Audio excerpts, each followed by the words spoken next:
In this episode, we'll hear more from Scott, Tony, and Woody about Pro Stock Cars and Pro Stock Rescue. Dan Stevenson visits with Tony at the Pro Stock Rescue Garage after his fiery crash during the Pro Mob Race in Gainesville, Florida. Scott and Woody visit with Wild Bill Neary at the garage at Talk Pro Stock. And finally, the 1981 rear Morrison Camaro project car gets underway.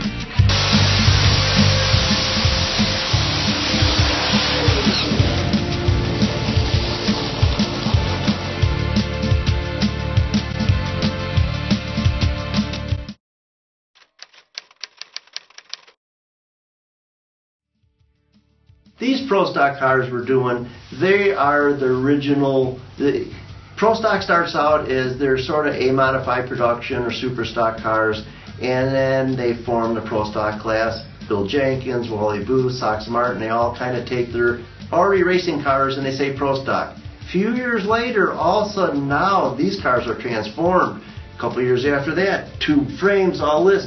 And I actually just like let the genie out of the bottle, right? They let it go too far. Right. I mean, they let it go way too far. It used to be 4840 bore space, then 4900 bore space, then that quite a different head.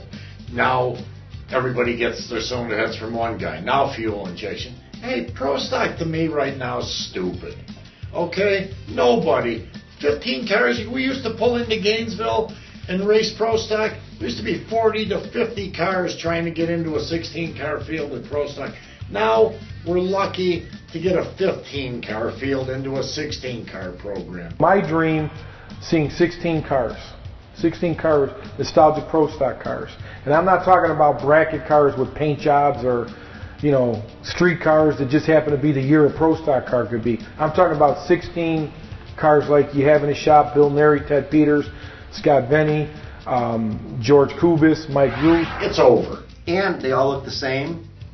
Nowadays they have to write Camaro, Chevrolet, Oldsmobile. You can't even tell what kind of car it is. That's what's happening. When we tell people what we're doing, they are so excited about a car they can relate to. They went to the races, they remember them. And these cars, they're the exact car. I mean, they're the car. They look exactly the same. They're just up to today's standards, because you couldn't even bring one of these early Pro Stock cars. They wouldn't even allow you to race it. Would they safety wise? If I walked up to one of the Dodges, Alan Johnson's Dodge, or now it's Jags and the girls' Dodge. These girls racing. Don't get me started on women racers, okay? Because I'll be calling you guys the women livers deals will come in when I tell you about keeping them back in the kitchen, instead of taking up men's parking places. I'm not going to say that. Don't force me to start my old stuff again, because it's going to do nothing but get me in trouble.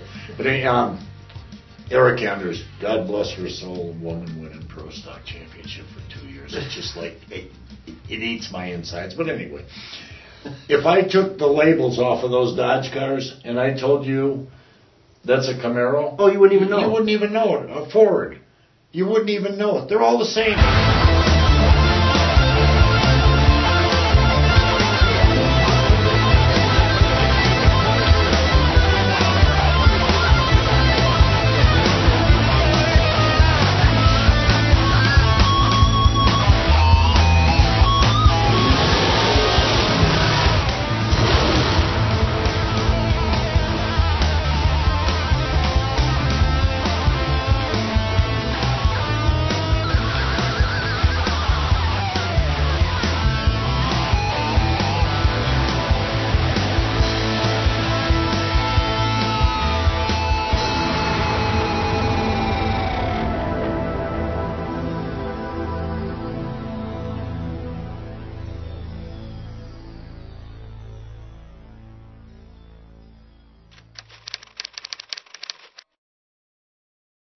We took that 81 Hardy car and ended up with saving, I think, 7 tubes in the whole car. But I'm very impressed with what you did with that car. I mean, I took a good, long, hard look at that car, and you guys did a remarkable job.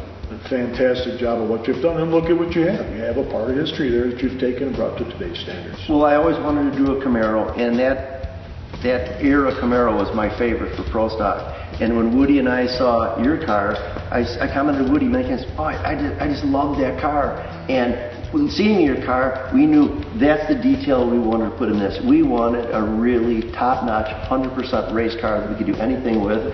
And now there's more guys that are following what we're doing, and there's guys, as we speak, building cars for this part of the group. And it'll be fun because people watching the Pro Stock cars that want to see some really fast ones, a car that is like very, very close to the original, we're going to have that too. So this is going to be nice. There's going to be a car for everybody. Interview and such, and that's going to bring it back to where there's a lot of people that can't make it to the track, or we're not at a track close enough where people can't take off work and make it. But just being that we have this TV series now following this, I mean, this is going to be great. I mean, there's so many people that still enjoy watching good drag racing on TV. Well, it'll be on often, and you can catch up with our. Not only are we building cars on the show and rebuilding cars and making new ones, it'll be educational about manufacturer tours and interviews, but then the racing series part of it. And that people can watch all the time, and they can, tune in and see all the different events we put on.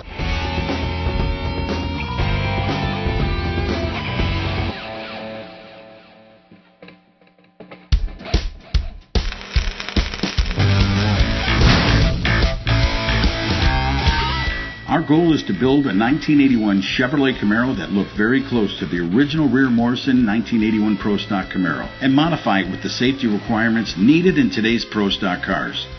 The car needed to be considerably strengthened to run a 1,300 horsepower engine of today. The first step was to disassemble the car and evaluate everything completely. Second, get the NHRA here to help us with decisions to certify the car for 6-second specs.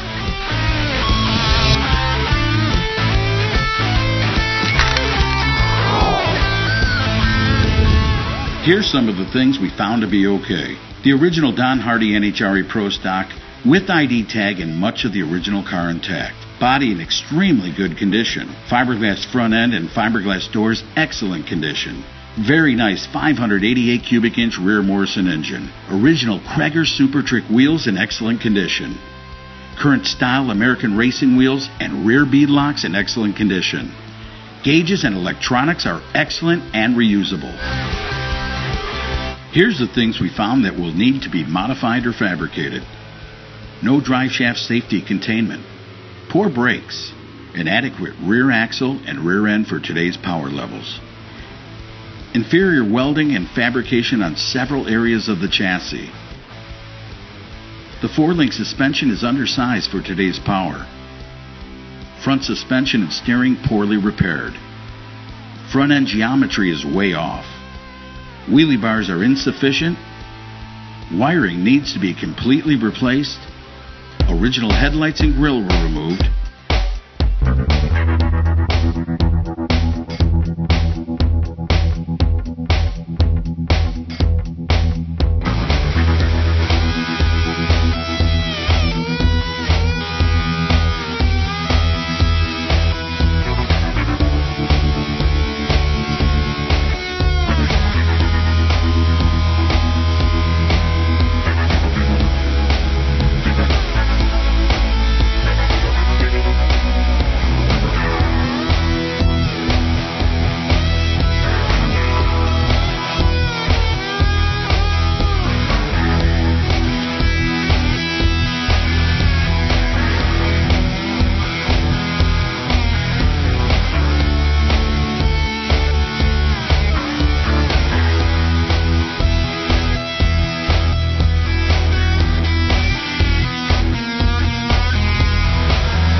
car was built with a 3/4 roll cage to save weight, which totally is not legal for today's standards.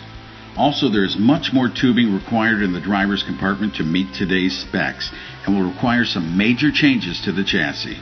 This is our first area of reconstruction that is required by the NHRA.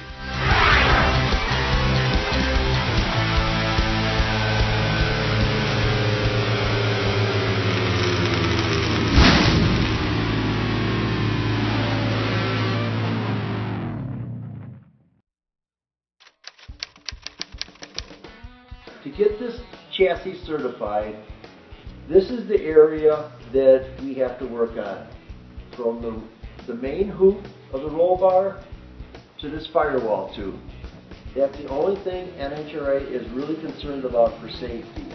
So Woody, let's talk about the tubes we had to put in to do this.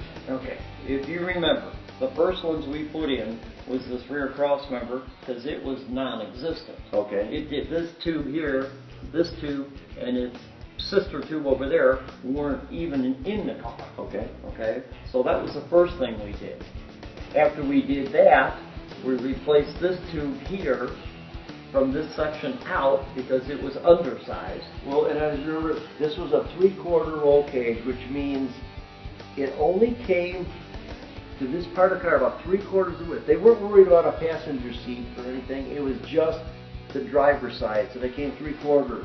Over the years, NHRA decided this was not sufficient. They wanted a full cage in the car, so we had to put a full hoop in, as you see, and take us through what we had to do to get there. Well, like you said, we took out the original hoop, replaced its landing tube because it was insufficient, put some uprights up to the landing tube and some diagonals. Then we put in a whole new main hoop, okay? After we did that, we cut this roof tube out because it was pointed over here and we needed to get it out to the outboard side of the vehicle. Because it was meeting the 3/4 cage, and now Correct. it has to be to a full cage. Yeah, so then we put this one in. In the process, we ended up putting in a new front lower landing tube for the main hoop. Okay, and if you remember correctly also, none of these tubes were on this. There was no door tube here. No, nothing. There was. So we put this door tube on top of this rocker tube with this diagonal. Okay. Then we put in a new windshield tube up here with its corresponding. And we wanted to raise it up out of the way a little more. Well, because it was hanging down. More what people are doing today. Yeah. And we put in its corresponding diagonals to brace the corners. Right. It's got one part of the roof X in it at this moment. And then, as per the regulations for the roll cage, we had to put in a funny car cage, which is only half installed at this point in time. The part behind the driver's seat is installed. The front part of the cage is not in it as of yet. We'll finalize that a little more when we have the seat in there and we kind of get the feel for our measurements. Correct. Because we're going to have to get the seat mounted, like you said. Okay, once we have all the roll cage done, then what are we going to do for our mount for the transmission? Well, the transmission mounts will be based off of a slider system where there'll be a trough welded here next to the transmission. On that, there'll be a 1-inch tube that's like a rail that slides in that trough so we can slide the transmission back and forth. This morning here, we're going to put this diagonal tube in the funny car cage. Looks like we need to cut off in the bandsaw piece about 18.5 inches long. Then we'll take it over to the mill and do the fish mounting on it.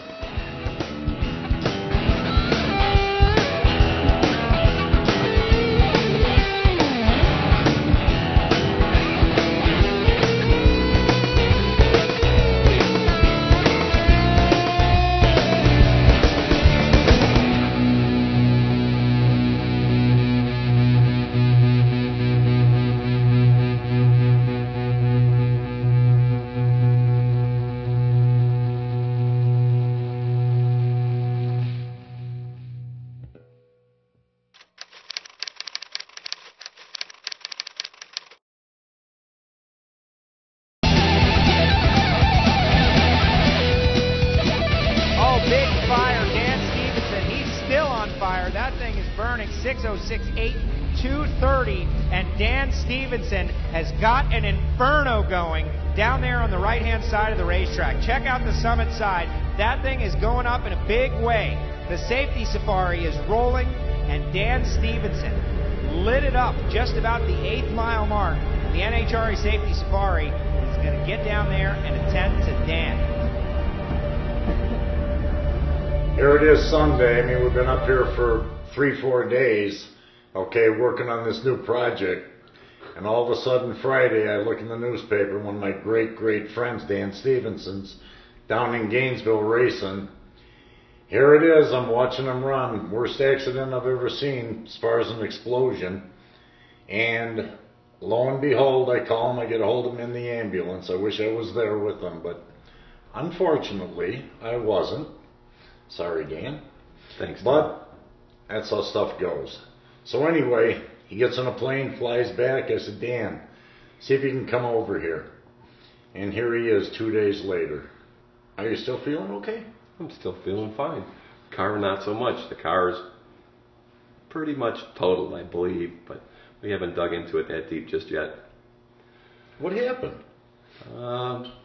Was running pretty good and hiking the front end up. And I thought this is going to be good, and all of a sudden it popped just a little bit. Not a big backfire because I'm used to that. The hood scoop flying in the air. This was just a little bitty pop, but instantly there was flames coming up underneath the hood, and I knew that it wasn't going out. So I pulled the fire bottles, and it briefly got a little less intense, but then almost instantly the front end was fully engulfed in fire. The fuel cell melted, the nitrous lines burnt off at the firewall, and that fed the fire and made it hotter. And so I pulled the chutes, but the chutes are run off nitrous pressure, so there was none, so there's no chutes.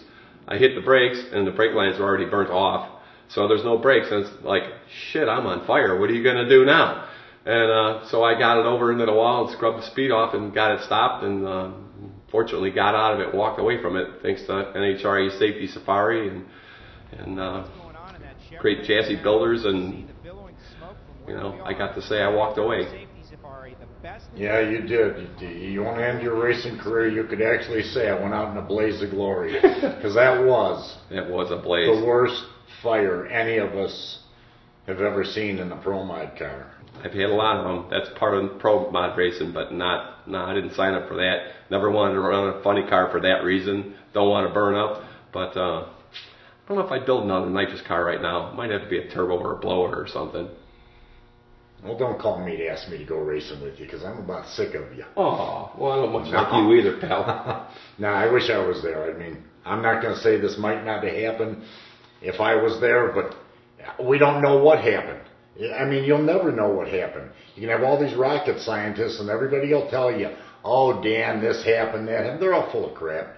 Okay, the damage that's done in that car, you'll never know what happened. No. So just be lucky you're here. That's all I got to say. So everything that could have went wrong did go wrong. There wasn't anything that really probably could have been worse other than not getting out of the car. The systems all worked like they're supposed to, but comedy of errors at that point. And Dan Stevenson has got an inferno going down there on the right-hand side of the racetrack. Check out the summit side. That thing is going. This is about the end of this interview for 2 reasons. 1, I'm hungry. 2, my friend hates to be interviewed. We're done. Special thanks to Rear Morrison Racing Engines, Strange Engineering, Brill Battery, Quick Fuel Technology, Hoosier Racing Tire, Aurora Bearing Company, Brow Bell Housing, Lanco Racing Transmission, Flaming River, Billet Specialties, Jazz Products, TW Metals, Lamb Components, Moroso, Chassis Shop, Liberty's Gears, White Safety Equipment, Optic Armor, Precision Powder Coating. This is Al Tucci. Remember to enjoy every episode of Pro Stock Rescue.